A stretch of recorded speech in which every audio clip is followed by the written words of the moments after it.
Hello everyone, कैसे हो आप सब। एक बार पुनः स्वागत है आप सभी का हमारे अपने YouTube channel Shiv coaching classes पर। उम्मीद करते हैं आप सभी मस्त होंगे, बेहतर होंगे। आज की इस वीडियो में हम देखेंगे क्लास 12 बायोलॉजी एनसीईआरटी चैप्टर 1 हमारा चल रहा है, यानी पुष्पीय पादपों में जो लैंगिक जनन है, यानी sexual reproduction in flowering plant. ये चैप्टर 1 है हमारा। इसके पहले भी देखिए चैप्टर 1 की हमने कई सारी वीडियो प्रोवाइड करा दी है।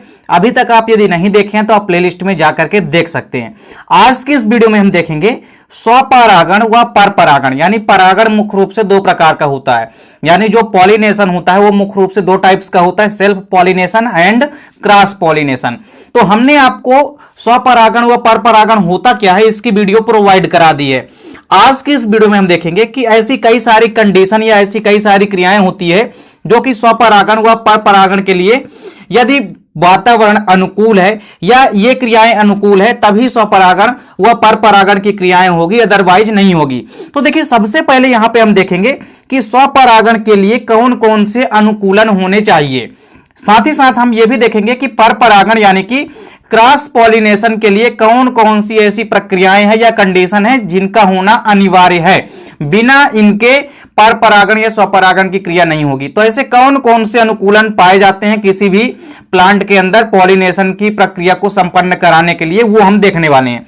चलिए वीडियो को स्टार्ट करते हैं। सबसे पहले यदि हम बात करते हैं स्वपरागण हेतु अनुकूलन, तो आप यहां पे पाएंगे कि सबसे पहला जो अनुकूलन है स्वपरागण हेतु वो ये है कि द्विलिंगता यानी बाइसेक्सुअलिटी। बाइसेक्सुअलिटी का मतलब होता है कि कोई भी पौधा है और यदि कोई भी पुष्प है तो वो कैसा होना चाहिए, द्विलिंगी होना चाहिए, यानी कि बाइसेक्सुअल होना चाहिए। अर्थात एक ही फ्लावर में दोनों के दोनों सेक्स ऑर्गन्स यानी कि दोनों के दोनों मेल व फीमेल सेक्स ऑर्गन्स उपस्थित होने चाहिए। तो कुल मिलाकर के द्विलिंगता का मतलब यह है कि यदि स्वपरागण अनिवार्य करना है तो उसके लिए क्या जरूरी है कि पौधों का एवं पुष्पों का द्विलिंगी होना। तो पुष्प या पौधे यदि द्विलिंगी हैं तभी उनमें स्वपरागण की क्रिया होगी, अदरवाइज स्वपरागण नहीं होगा, उनमें क्या होगा, परपरागण होगा, यानी कि क्रॉस पॉलिनेशन होगा। तो सबसे पहला जो अनुकूलन है वो यही है कि द्विलिंगता, अर्थात किसी भी पुष्प का द्विलिंगी होना।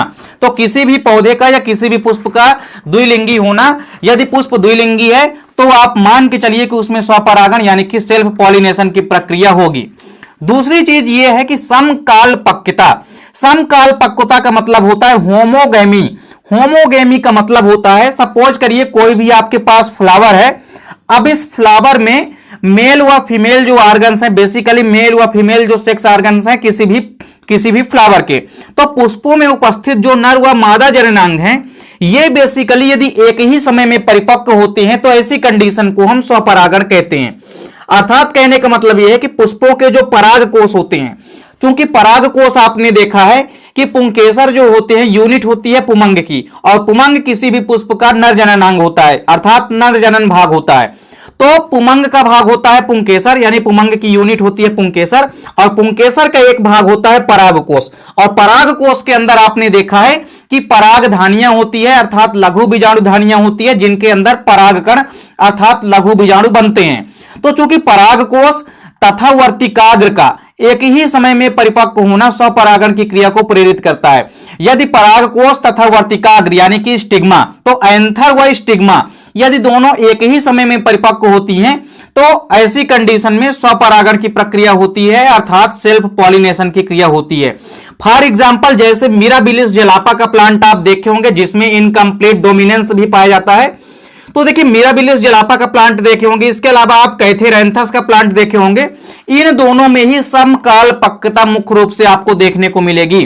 तो स्वपरागण के लिए जो दूसरा अनुकूलन है वो ये है कि समकालपक्वता। समकालपक्वता का मतलब होता है कि यदि परागकोश या एंथर तथा वर्तिकाग्र या स्टिग्मा यदि ये एक ही समय में परिपक्व या मैच्योर होते हैं तो ऐसी कंडीशन में स्वपरागण की क्रिया होती है, अर्थात स्वपरागण के लिए ये अनुकूल परिस्थितियां होती है। इसके बाद देखिए जो तीसरी कंडीशन है, तीसरा अनुकूलन है वो है क्लिस्टोगेमी। क्लिस्टोगेमी को हम अनुन्मीलता भी कहते हैं। तो क्लिस्टोगेमी देखिए क्या होती है, कुछ पौधे ऐसे होते हैं जिनमें द्विलिंगी पुष्प बनते हैं। तो कुछ पौधों में देखिए ऐसे द्विलिंगी पुष्प बनते हैं जो कभी भी खिलते नहीं हैं, और इस प्रकार के पुष्पों को हम अनुन्मीली पुष्प कहते हैं। मतलब ऐसे पुष्प कई सारे होते हैं जो कि द्विलिंगी तो होते हैं, लेकिन ये पुष्प कभी भी खिलते नहीं हैं। इस प्रकार के पुष्पों को हम क्लिस्टोगेमी पुष्प कहते हैं। जैसे जो कोमेलाइना का प्लांट होता है, इसके अलावा बायोला का प्लांट होता है, ऑक्जेलिस का प्लांट हो गया, जंकस का प्लांट हो गया, वह ड्रोसेरा का प्लांट हो गया जो कि एक कीट भक्षी होता है। इनमें आप पाएंगे कि सभी के सभी जो पौधे हैं इनमें क्लिस्टोगेमी देखने को मिलती है। क्लिस्टोगेमी का मतलब होता है कि पुष्प तो कैसा होगा, ऐसे पौधों में द्विलिंगी पुष्प तो पाए जाएंगे लेकिन वे पुष्प कभी भी खिलते नहीं हैं। तो पुष्प यदि द्विलिंगी होते हैं लेकिन यदि कभी खिलते नहीं है तो ऐसे पुष्पों को हम क्लिस्टोगेमी कहते हैं। तो स्वपरागण के लिए यह अनुकूलन भी जरूरी है। इसके बाद देखिए मुख्य रूप से आप पाएंगे कि जो परपरागण यानी कि क्रॉस पॉलिनेशन होता है, इसके लिए भी कई सारी कंडीशन या कई सारी अनुकूलन या एडाप्टेशन जरूरी होता है। मुख्य रूप से आप पाएंगे जैसे आपने देखा किसमें, जैसे आपने स्वपरागण के लिए देखा द्विलिंगता, इसका जस्ट अपोजिट आपको कर देना है पहला नंबर किसमें, परपरागण हेतु अनुकूलन में। तो वहां पे द्विलिंगता था तो यहां पे जाहिर सी बात है कि एक लिंगता होगी अर्थात डाइक्लिनी होगी। अब इसमें आप पाएंगे कि कोई भी फ्लावर है, उस फ्लावर में आप पाएंगे कि मेल व फीमेल दोनों प्रकार के यदि युग्मक बनते हैं।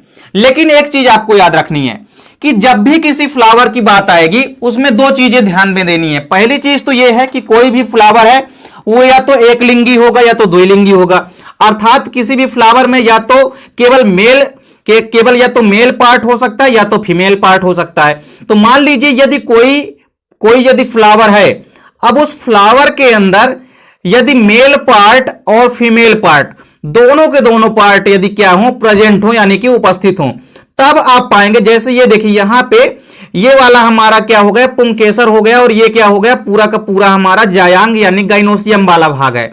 चूंकि गाइनोसियम 3 भागों से मिलकर बना होता है, सबसे ऊपरी वाला भाग स्टिग्मा कहलाता है यानी कि वर्तिकाग्र, फिर जस्ट इसके नीचे वाला ये जो नलिका रूपी भाग होता है ये स्टाइल कहलाता है यानी कि वर्तिका कहलाता है। साथ ही साथ ये जो अंडाकार भाग होता है नीचे वाला ये क्या कहलाता है, ये कहलाता है ओवरी। तो इस प्रकार से आप देखेंगे कि यदि किसी फ्लावर में मेल व फीमेल दोनों पार्ट उपस्थित है फ्लावर के, तो उसमें आप पाएंगे कि स्वपरागण की क्रिया होगी। अदरवाइज एक लिंगता का मतलब है कि यदि किसी फ्लावर में केवल एक ही लिंग उपस्थित है, अर्थात केवल या तो नर जनन भाग उपस्थित है या केवल मादा जनन भाग उपस्थित है, तो उसमें एक लिंगी पुष्प में आप पाएंगे कि परपरागण की क्रिया होगी। अब चूंकि पुष्प कैसा है, एक लिंगी है, तो उसको दूसरे लिंग से आपस में मिलने के लिए किसी न किसी माध्यम की भी आवश्यकता होती है, इसीलिए परपरागण में माध्यम की भी आवश्यकता होती है। अब सपोज करिए कोई भी एक फ्लावर है उसमें मेल पार्ट है, अब वो मेल पार्ट यदि फीमेल पार्ट से उसको मिलना है तो उसको कोई ना कोई माध्यम तो चाहिए। अब वो माध्यम जल हो सकता है, वायु हो सकता है, वह इसके अलावा वो माध्यम क्या हो सकता है, जंतु हो सकते हैं। तो इस प्रकार से कई सारे अलग अलग प्रकार के माध्यम हो सकते हैं। तो परपरागण के लिए पहला अनुकूलन आपको याद रखना है कि पुष्पों का एक लिंगी होना। यदि पुष्प एक लिंगी है तो उनमें परपरागण की प्रक्रिया होती है और इन पुष्पों में स्वपरागण कभी नहीं होता है। उदाहरण के लिए जैसे आप देखेंगे कि मोरस का जो प्लांट होता है, इसके अलावा पाम का प्लांट हो गया, कुकुम्बर का प्लांट हो गया, कुकुरबिटा फैमिली के अंतर्गत आने वाले जो भी बेसिकली चाहे वो आपका खीरा हो या आपका ककड़ी हो, जितने भी प्लांट हैं या इसके अलावा पपीता हो, इन सभी में फ्लावर आप पाएंगे कि एक लिंगी होते हैं, जिस कारण से इनमें आपको परपरागण यानी कि क्रॉस पॉलिनेशन देखने को मिलता है। परपरागण के लिए देखिए दूसरा अनुकूलन क्या है कि विषमकाल पक्वता। आपने इसके पहले क्या देखा है, समकाल पक्वता। यदि स्वपरागण की प्रक्रिया हो रही है तो उसमें समकाल पक्वता देखने को मिलती है, अर्थात पराग कोष व वर्तिकाग्र का जो विकास होता है अर्थात जो परिपक्वन होता है वो एक ही समय पर होता है, एक ही साथ होता है। लेकिन इसके जस्ट अपोजिट यदि आप विषम काल पक्वता देखेंगे यानी डिकोगैमी यदि आप देखेंगे तो इसमें पाएंगे कि अधिकांश पौधे ऐसे होते हैं जिनमें परपरागण का एक प्रमुख कारण जो होता है वो भिन्न काल पक्वता होता है, अर्थात यदि पराग कोष व वर्तिकाग्र का परिपक्वन अलग अलग समय पर होता है तो ऐसी कंडीशन को हम विषम काल पक्वता कहते हैं। तो विषम काल पक्वता यदि हो रही है तो उसमें क्या होगा, परपरागण होगा। तो परपरागण के लिए एक अनुकूल परिस्थिति क्या है कि विषम काल पक्वता। इसके बाद देखिए तीसरा अनुकूलन क्या है, यहाँ पे देखिए विषम काल पक्वता यहाँ पे मुख्य रूप से 2 प्रकार से होगी। अब 2 प्रकार से कैसे हो सकती है थोड़ा आपको यह समझना है। सबसे पहले तो देखिए ये टॉपिक आपके ना केवल एनुअल एग्जाम या किसी भी एग्जाम के लिए इंपॉर्टेंट है, बल्कि आपको इसलिए भी इंपॉर्टेंट है कि ये हर एग्जाम में कई सारे यहां से वस्तुनिष्ठ क्वेश्चन भी जरूर आपको देखने को मिलते हैं। और यहां से डेफिनेट रूप से आप मान के चलिए कि कई सारे वस्तुनिष्ठ प्रश्न आपको एग्जाम में देखने को मिलते ही हैं। इसके बाद देखिए यदि हम बात करते हैं विषम कालपक्वता या भिन्न कालपक्वता की, तो यह मुख्य रूप से दो प्रकार का होगा। थोड़ा सा यहां पे आपको समझने की जरूरत है। जैसे हमने आपको समकालपक्वता में क्या कहा कि जो पराग कोष होता है, क्या जो एंथर होता है, एंथर का मतलब होता है जो पराग कोष, तो पराग कोष हो गया और इसके अलावा स्टिग्मा। तो पराग कोष और स्टिग्मा का विकास यदि दोनों का साथ साथ होता है, यानी एंथर हुआ स्टिग्मा, पराग कोष व वर्तिकाग्र, यदि दोनों साथ साथ में मैच्योर होते हैं तो इनमें आप पाएंगे कि इसको हम कहेंगे समकालपक्वता। लेकिन यदि ये दोनों, इन दोनों का विकास यदि अलग अलग समय पर होता है तो उसे हम क्या कहेंगे, उसे हम कहेंगे विषम कालपक्वता। क्या कहेंगे, उसे हम विषम कालपक्वता कहेंगे। तो इस आधार पे इसको दो भागों में बांटा गया है। पहला है पुपूर्वता। पुपूर्वता यानी कि प्रोटेंड्री। प्रोटेंड्री का मतलब होता है यहां पे कि देखिए चूंकि दो ही पार्ट हैं, एक तो पराग कोष हो गया और दूसरा वर्तिकाग्र। वर्तिकाग्र चूंकि मेल रिप्रोडक्टिव पार्ट है उसका भाग है, और जो पराग कोष होता है, वर्तिकाग्र जो होता है ये फीमेल रिप्रोडक्टिव का पार्ट है, और जो पराग कोष होता है ये मेल रिप्रोडक्टिव का पार्ट है। तो पराग कोष में आप पाएंगे कि जब पराग कोष वर्तिकाग्र से पहले परिपक्व हो जाते हैं तो इसे हम पुपूर्वता कहते हैं। तो यदि पराग कोष का यानी कि एंथर का डेवलपमेंट, यानी एंथर यदि मैच्योर हो जाता है किसके पहले, एंथर का यदि डेवलपमेंट हो जाता है किसके पहले, स्टिग्मा के पहले, तो इसे हम क्या कहेंगे, इसे हम कहेंगे प्रोटेंड्री। इसे हम क्या कहेंगे, प्रोटेंड्री कहेंगे। लेकिन इसका जस्ट अपोजिट आप इसके बाद पाएंगे स्त्री पूर्वता। स्त्री पूर्वता का मतलब होता है क्योंकि स्त्री वाला पार्ट यानी स्त्री केसर वाला पार्ट, अर्थात हम ये कह सकते हैं कि जो फीमेल रिप्रोडक्टिव का पार्ट है यानी जो वर्तिकाग्र है, इसका डेवलपमेंट या इसका विकास यदि पहले हो जाता है। फॉर एग्जांपल जैसे आप यहां पे देखिए, जैसे हमारे पास मान लीजिए क्या है, स्टिग्मा है यानी कि वर्तिकाग्र है।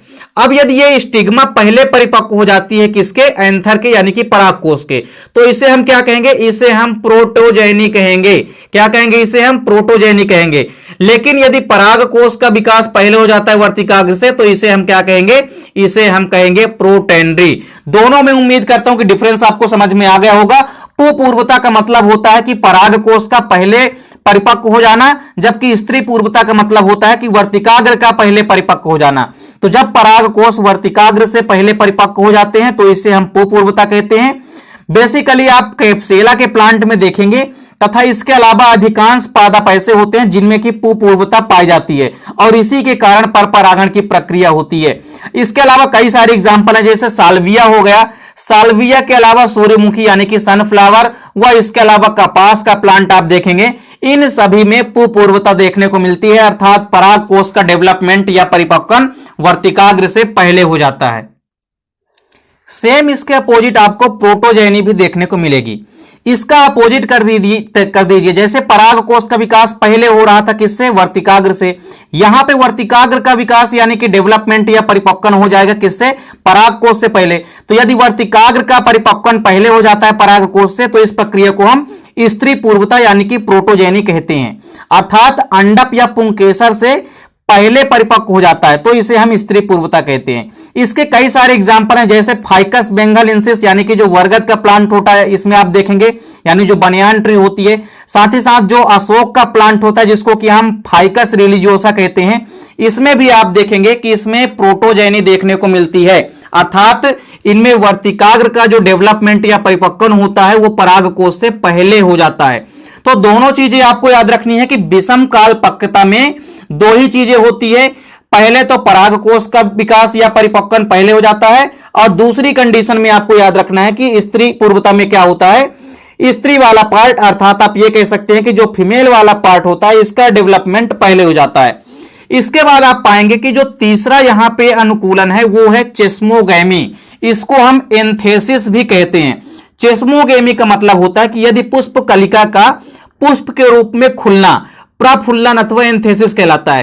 कोई भी यदि पुष्प की कलिका लगी हुई है तो यदि वो पुष्प की कलिका पुष्प के रूप में खुल जाती है तो इस प्रक्रिया को ही हम प्रफुल्लन अथवा एंथेसिस कहते हैं। तो यदि पुष्प तरीके से खुलेगा तभी उसमें परपरागण की प्रक्रिया स्पष्ट रूप से होगी।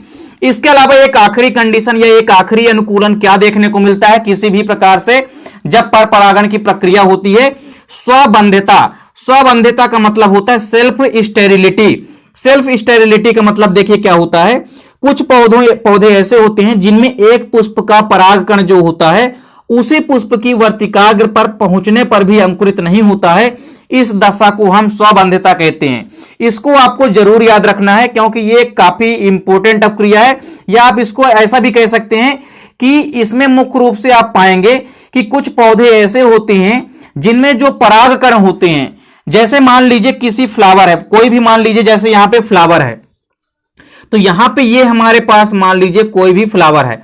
अब इस फ्लावर के परागकोश से मान लीजिए परागकण निकलते हैं और परागकण निकल करके जा रहे हैं और उसी पुष्प की वर्तिकाग्र की सतह पर गिरते हैं। तो आपको यह तो पता हो गया कि किसी भी परागकोश से परागकण का निकल करके वर्तिकाग्र की सतह पर गिरना पॉलिनेशन कहलाता है, यानी कि परागण कहलाता है। तो अब सपोज करिए कि कोई भी फ्लावर है, अब इस फ्लावर से परागकोश से परागकण निकल रहे हैं और निकलने के बाद परागकण उसी पुष्प की वर्तिकाग्र की सतह पर गिरते हैं, लेकिन उसके बाद भी आप पाएंगे कि जो परागकण होते हैं वो अंकुरित नहीं हो पाते हैं। आप इसके पहले डेवलपमेंट ऑफ मेल गैमेटोफाइट्स की वीडियो देखे होंगे। नर युग्मकोद्भिद के विकास की वीडियो में हमने आपको क्या बताया है कि जो अंकुरित परागकण होते हैं वही नर युग्मकोद्भिद की प्रथम कोशिका मानी जाती है, अर्थात जो अंकुरित परागकण है वही आगे चल के नर युग्मक का निर्माण करने में सक्षम होते हैं।